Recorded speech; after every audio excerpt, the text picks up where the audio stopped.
à tous, bienvenue dans les experts du tennis sur Monaco Info, en duplex du Monte Carlo Country Club, avec Laurent Orsini, notre consultant préféré. Salut Laurent. Salut Christophe. Et pour le grand résumé des matchs, Frédéric Elion. Merci d'être avec nous Frédéric. Bonsoir messieurs et bonsoir à tous. C'était la journée des grands retours, notamment le retour du numéro 1 mondial sur ses terres ici, parce qu'il est un petit peu monégasque quand même, Novak Djokovic. Il fait partie des monégasques d'adoption, j'ai envie de dire, de ces joueurs professionnels qui se sont installés ici à Monaco, et ça s'est bien passé, une entrée en matière réussie pour le Serbe numéro 1 mondial qui a été un peu, Laurent, en mode diesel. Il a fallu ce premier set où il a été breaké, ensuite il est revenu, il remporte le gain de la première manche au tie-break, et puis ensuite on va pas dire qu'il déroule, mais c'était quand même mieux en termes de jeu dans le deuxième set. Oui, je pense qu'il était soulagé de gagner le premier set. Rappelons-le, il n'a pas joué depuis fin février, depuis Dubaï. Une longue période sans match pour un joueur comme ça, c'est très très long. Donc je pense qu'il a fallu le temps qu'il se remette dans le match, qu'il mette son jeu en place, qu'il retrouve des repères. Et ça a mis un set. Il l'a gagné. D'autres joueurs, on l'a vu, on le dira tout à l'heure, ont perdu le premier set mais ont gagné en 3. Lui, il a été accroché au premier set, mais comme vous l'avez dit, après, une fois que ces joueurs-là sont en confiance avec le gain du premier set, ça déroule. Face à un adversaire aussi sorti des qualifications, on l'avait dit, ce russe Gakov, un gaucher qui a posé honnêtement des problèmes à Djokovic avec ses grosses frappes en coup droit, qui a vraiment bougé, on va dire, le Serbe dans la première manche.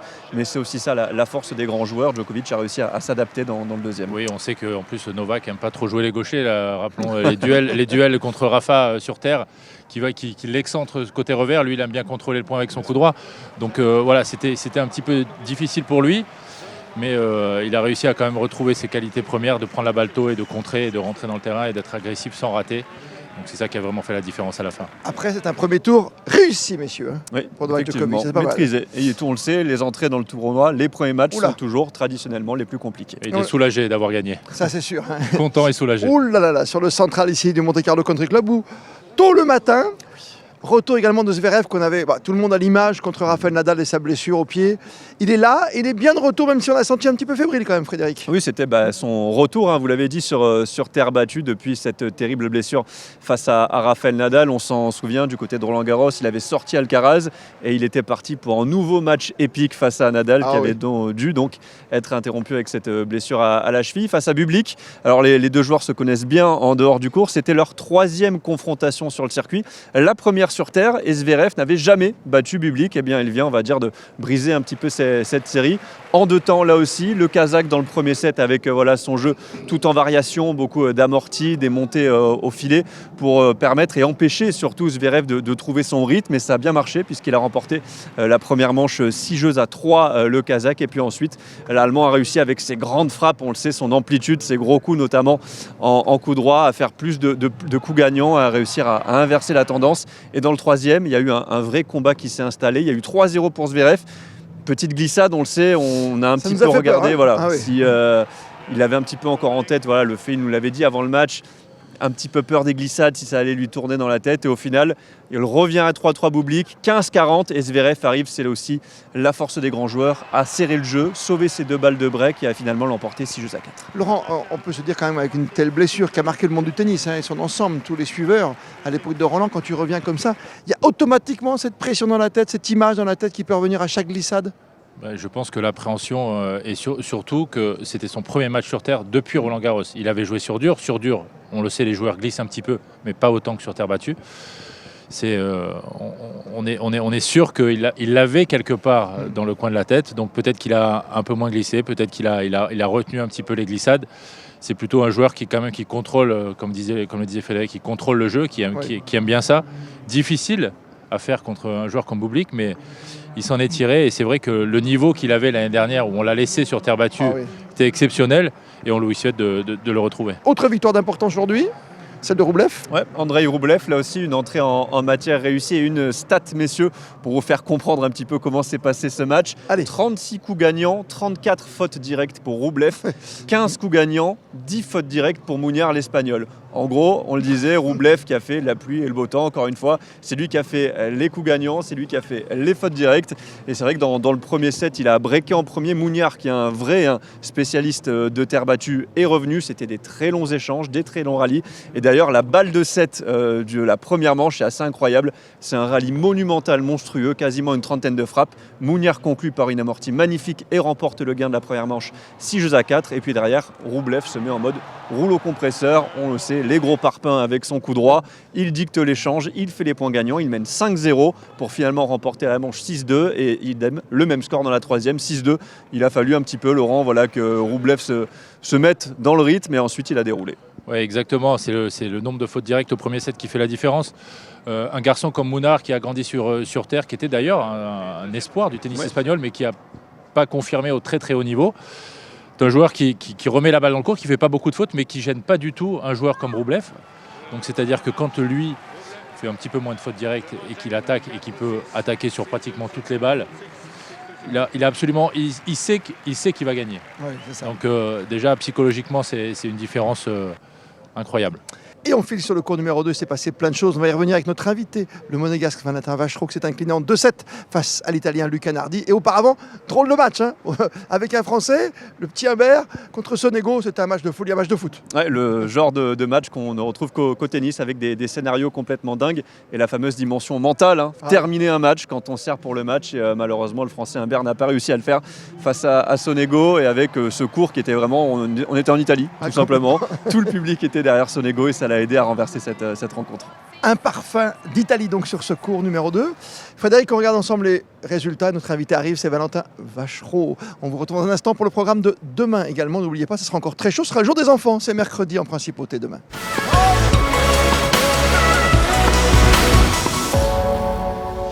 Notre invité, Laurent Orsini, ce soir ici sur le plateau des experts du tennis sur Monaco Info. Vous le connaissez par cœur.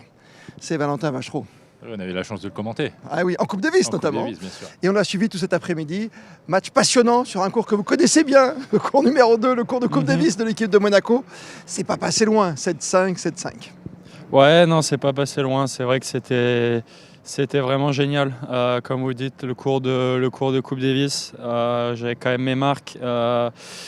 Voilà, toute la famille, les amis, les coachs, tout ça, tous ensemble, là-haut dans la petite tribune, c'était vraiment irréel. Et voilà, malheureusement, sur le terrain, j'ai pas pu finir le boulot, mais c'était vraiment génial. Bon, une bonne expérience par rapport au cours. Nous, de l'extérieur, on avait pensé que jouer en italien sur ce cours-là, c'était difficile parce qu'il y avait beaucoup d'Italiens. Mais toi, tu as joué en universitaire contre des foules hostiles. Ça n'a pas dû te gêner plus que ça? Non, écoute, c'était drôle parce que le match d'avant avec Humbert et Sonego, c'était vraiment un match de foot aussi. Et de voir ça, on se dit ok, je vais en italien aussi, ça va être chaud bouillant. Mais voilà, après que ça aurait été sur le cours des Princes, ça aurait été encore plus de monde. Mais après, le cours 2, je pense que c'était vraiment bien.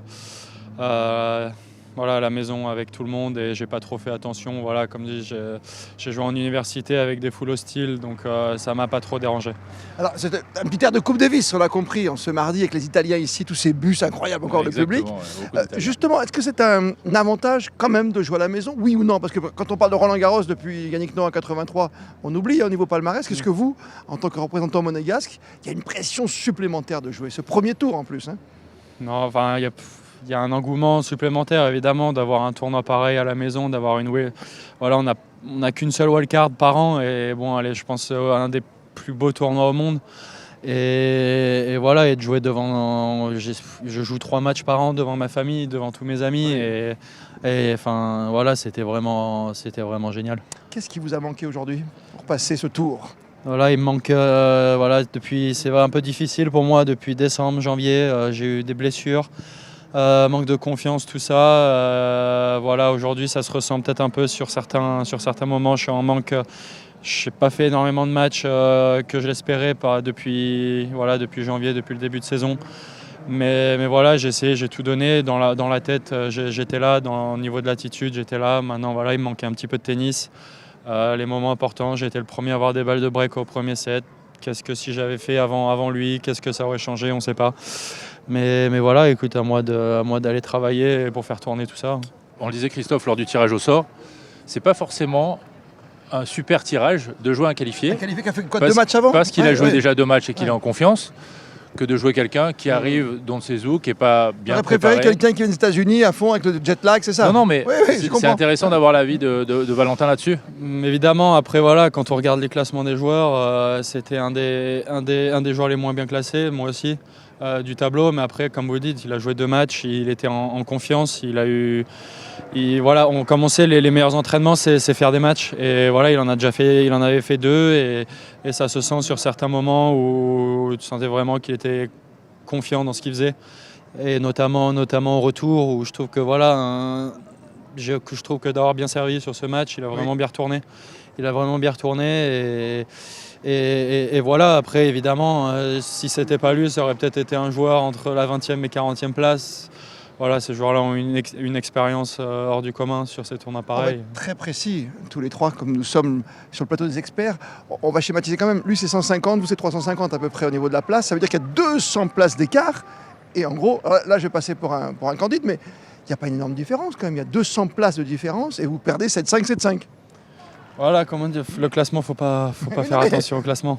Oui. Il y a- Vous comprenez, pour Ça, celui c'est- oui, qui oui, va oui. lire, voilà, qui nous écoute ce soir, les 350e, il fait quand même 7-5, 7-5 contre le 150e. Oui. Voilà, après j'en ai déjà battu quelques-uns, des joueurs 150e, même je crois peut-être un au-dessus ou 2 peut-être.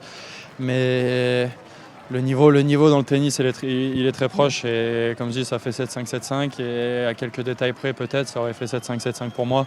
Après voilà, il faut voir aussi, c'est un joueur 150e et il faut voir aussi avec les joueurs 50e mondiaux. C'est encore une marche différente et peut-être que voilà, en les regardant jouer, peut-être qu'il n'y a pas tant de différence que ça, mais voilà, c'est des petits points techniques, des petits points tactiques et dans la tête aussi et croire en soi. D'accord, coach, avec cette analyse? Oui, tout à fait. Et puis je pense que Valentin l'a dit, manque de match. Donc on le sait pour tous les joueurs, on l'a vu ici, on a eu des exemples. La compétition, rien ne remplace la compétition. Alors, évidemment l'entraînement, mais rien ne remplace la compétition. La suite, maintenant, Valentin, on est curieux de savoir ton programme. Tu vas continuer sur terre, tu vas changer de surface Non, je vais continuer sur terre on a la Coupe Davis en septembre ici sur terre. contre l'Équateur. Contre C'est l'Équateur. mi-septembre. Hein. Mi-septembre, c'est ça. Après, voilà, c'est pas parce qu'on joue la Coupe Davis sur terre mi-septembre que je vais commencer sur terre maintenant, mais c'est plus facile de jouer sur terre à partir de cette période. Il y a beaucoup plus il y a 3/4 des tournois sont sur terre. Donc, je vais aller en Croatie la semaine prochaine sur un gros ITF. Après un challenger en Italie et puis après on verra un petit peu pour la suite selon les résultats. Donc tu restes sur terre jusqu'à la Coupe Davis. Ouais, jusqu'à la Coupe Davis, je peux rester sur terre. Ah oui. On peut dire que tu seras prêt. Mais nous, on sera prêts aussi. Sur Monaco Info, avec Frédéric Hélion, toute l'équipe, évidemment. Est-ce que je peux poser une question? Mais alors, toute bête, question mode, question fashion. Tu vas pas du tout aimer. Hein. Franchement, vous n'avez pas aimé ces questions. Vous avez changé de t-shirt à 5-4, alors vous étiez en train de remonter. Je sais pas que je sois fétichiste plus que ça, mais vous voulez quoi faire? Vous voulez l'éblouir, changer de maillot? Qu'est-ce que vous avez voulu faire? C'est ça, c'est exactement Ah ouais ça. Ouais. D'accord. J'ai voulu un petit peu essayer de lui changer sa vision, même si ça a marché pour moi. Malheureusement, j'ai pas gagné les 3 derniers jeux, ça n'a pas marché. Mais ouais, voilà. Après, évidemment, c'était le moment où je sentais que c'est un moment, mais c'était pas juste pour ça. Je sentais que j'avais besoin de changer de t-shirt aussi. Ok. Mais dans la tête, coin de la tête, je me suis dit voilà 5-4, peut-être même changer de couleur pour lui, peut le pour troubler. ses yeux, ça pouvait le troubler. J'ai eu des expériences pas pour moi. J'ai regardé des matchs où des joueurs l'ont fait et ça a marché. Moi ça n'a pas marché, mais voilà. Très bien. Programme de demain, on va y venir avec Frédéric Hélion. Le temps de remercier, bien sûr, Valentin Vachereau. Merci à vous d'être venu sur le plateau des experts ici au Monte Carlo Country Club. À bientôt. Merci beaucoup, merci à vous. Merci.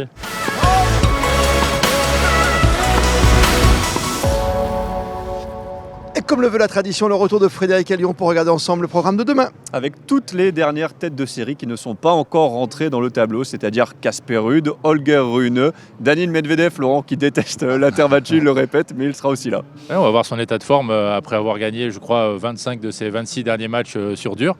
Premier match sur terre de l'année, on va voir où il en est.